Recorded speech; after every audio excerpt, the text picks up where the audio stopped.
Hey guys, welcome back to the show. Today is April 6, 2021, and today's news is brought to you by Downtown Camera, an independent photography store located in Toronto, Canada, in operations for more than 40 years. While they carry a large selection of digital goods, they aim to carry the widest selection of film and affordable film processing services in Canada.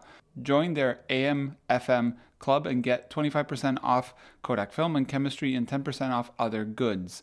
So, let's get to the news. First of all, I forgot mentioning last week that I was in the large format photography podcast. I think it was episode 48, if I'm not mistaken, and I had a blast. So if you are a listener of the podcast, I would love to know what you thought about it. If you're not a listener of the podcast, you should totally listen to it. It's a great podcast about large format, if that's something that suits you. And yeah, I had a pretty good time with the three hosts there. And it was very nice to talk kind of like film photography, YouTube, and all this kind of stuff. So I'll leave the link below. You can go watch it. Also, I want to give them thank you for the thumbnail picture for the podcast, which is something that I took behind the scenes here at the news show. So, the news have been that Ilford is bringing a Ilfo Color Retro disposable camera. I'm going to start off by, once again, reminding everybody that Ilford is divided into two different Ilfords. There's Ilford that doesn't really do much of anything in the sense of film photography and like darkroom paper. They make like inkjet paper and they make certain other things. But this is a spin-off of what the old Ilford used to be. And the one that still produces film in the UK and the paper that we use in the darkroom and the chemistry and all that stuff is Harman Technologies. So this camera has nothing to do with Harman Technologies. This is coming from the Ilford that used to be based in Switzerland. Not sure where they're based anymore.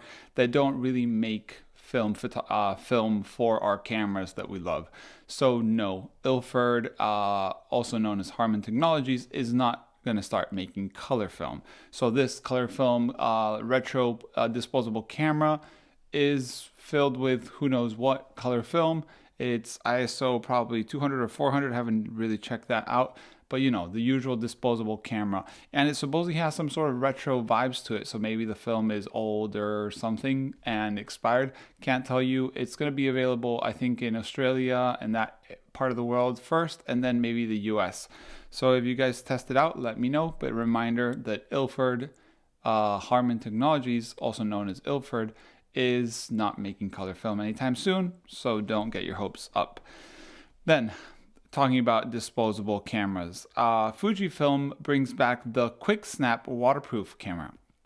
It comes out with an ISO 800 and it's disposable, waterproof, and whatnot. What's interesting here is that Fujifilm doesn't make any 800 speed film anymore. So either they're making 800 film only for this camera, which sounds strange, or they're repurposing 400 speed film and just kind of like giving it that latitude, the wiggle room of underexposing one stop, or I don't know. I really don't understand it. Or maybe still in Japan they sell Venus 800 or something like that, and that's what's in the camera. But maybe if you want Fuji 800 film, it's the only way to get it right now, as far as I know. Then we have news from Cameradactyl, who made the Mongoose film scanner, air quotes, because it's not like a full-in scanner, but it's the closest thing that's been out released since the new way of digitizing film with your DSLR or mirrorless. So the Mongoose is in stock. Ethan has made a couple of them, has them in stock in his store. I think they're selling for $650, and he's stated on social media that it won't be available for a while because he's going to move to a couple other projects and he might take some time to make more of them. So if you didn't get the one on the Kickstarter, you can go ahead and buy it from his website. Honestly, this basically is a machine that will self-advance, self-detect film, and then tell your camera to take a picture each time it stops. It scans a roll like in slow mode, I think in like a minute and a half, and I might be wrong with the timings. And in fast mode, it's like 30 seconds or something like that. So ridiculously fast. If you're one that shoots a lot of film and then likes to like batch scan, this might be the thing for you. Of course, as Cameradactyl, machines, it's more of a user machine than an aesthetic machine. So take that into consideration. Ethan builds things to be used, not to be put on the shelf and admired, just so you know. Then we have a Surfinmokfilm Hasselblad Instax back. This has been featured on the news a couple of times, and it's an open source Hasselblad Instax back. As you know, when we lost FP100C, a lot of people have been trying to make backs for the Hasselblad, but the main problem with the Hasselblad is the distance to the film is super small, so keeping infinity focus is really hard. So this open source has been trying to do this, is keeping infinity focus and also being able to eject the film and use a dark slide so you can take it off and whatnot.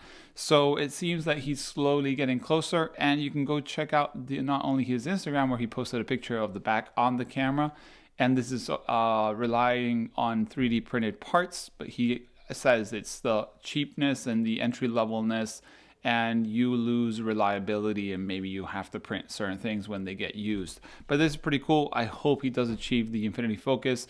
The other Hasselblad backs that I know that are out there have to you have to shim the viewfinder to keep infinity focus, which basically, well, not to keep infinity focus. You basically don't have infinity focus. It's basically to correct the lack of the back being where it should be with a normal film. So you can only get maybe from 2 meters to 30 centimeters. You can't focus the infinity too closer.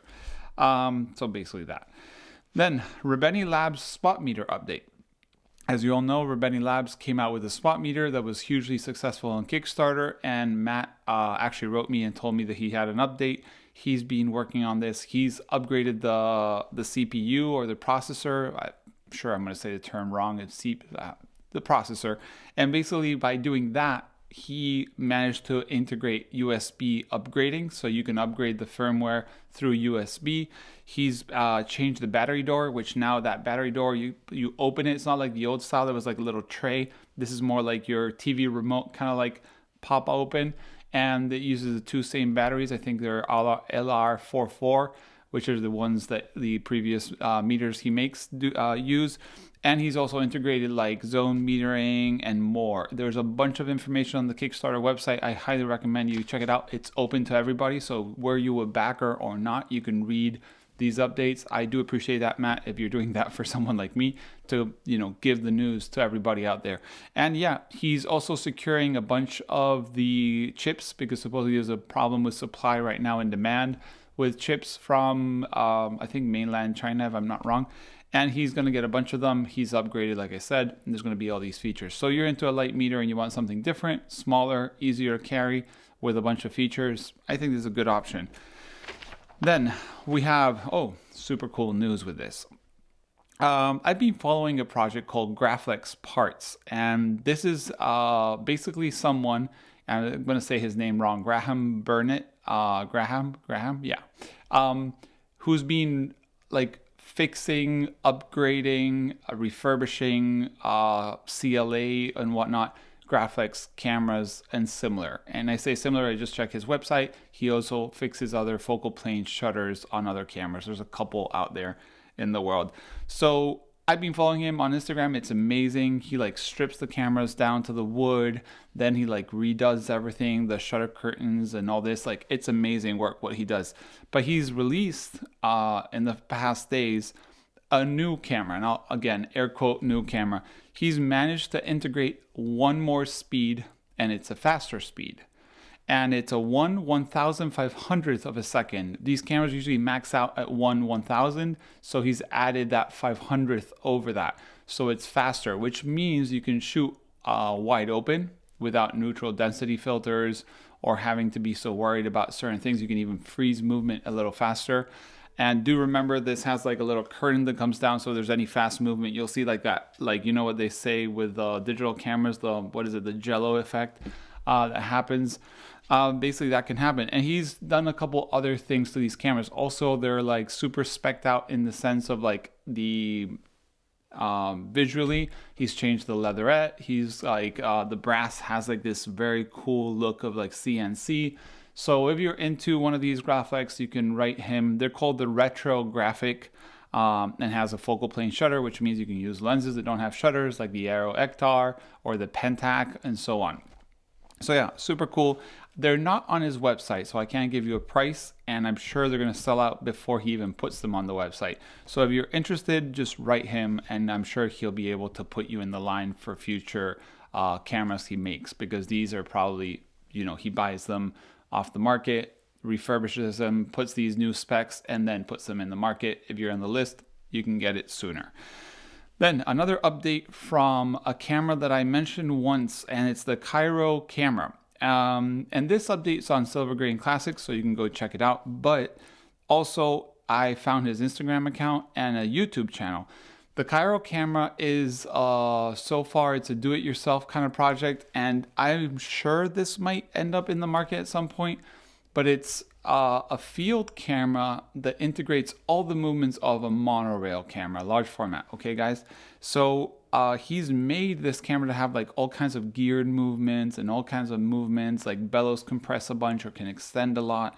And it's extremely interesting. I honestly was watching the videos on YouTube where he not only shows you the CAD files and how they move and how they do all the things, but also shows you the assembly of the front mount, like the front part of the camera and the back part of the camera. So a bunch of information, like pretty much open source, and it's not open source as far as I know, but he's fully transparent on how the things are going.